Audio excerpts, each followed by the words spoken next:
नमस्कार मंडळी. तर आज आम्ही चाललो CSMT. तुमका काहीतरी खास गोष्ट दाखवूच्या. मी आणि माझे सगळे मित्र चाललो आहे बघा. आणि आमच्याकडे एक मुलगो लागलो. फायनली ट्रेनमध्ये बसलो आणि आता आम्ही पोचलो CSMT.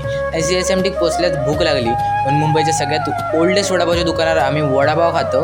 हे बघा मस्तपैकी ताव मारतं वडापाववर. पण वडापाव खाऊन पण आमचं काय या भागणार नाही म्हणून आम्ही आमचं लक आजमावचं ठरलो आणि फॉर्च्यून कुकीज घेऊचं ठरवलं. पण पोरांचं लक तुमका माहीतच आहे किती बेकार असतात, त्याच्यामुळे तुम्ही पण बघा. पोट भराक नाही म्हणून म्हटलं बन मस्का खाऊन आपण पुढे जाऊया शिवाजी महाराजांच्या वास्तू संग्रहालयात. आणि वास्तू संग्रहालयात इल्यावर आमका बघूसाठी खूप काय काय मिळाला आणि खूप पुरातन काळाची अशी नक्षी वगैरे होते, भाषा वगैरे होते. पण आमका बघूचा होता अजायब घरातली मम्मी. ही आपली मम्मी नाही, ही इजिप्तमधली मम्मी असा. आणि ह्यो बघा तिचो हात खरो आणि त्याच्या बाजूकच कॉफीन ठेवलेली असा. आणि ती खरी कॉफी ना रेप्लिका नाही, दाखवण्यासारखे खूप काय होतं पण एका मिनिटात तर सगळं दाखवू शकत नाही. तर व्हिडिओ आवडला असेल तर व्हिडिओ लाईक नक्कीच करा आणि चॅनलला सबस्क्राईब करू विसरा नको.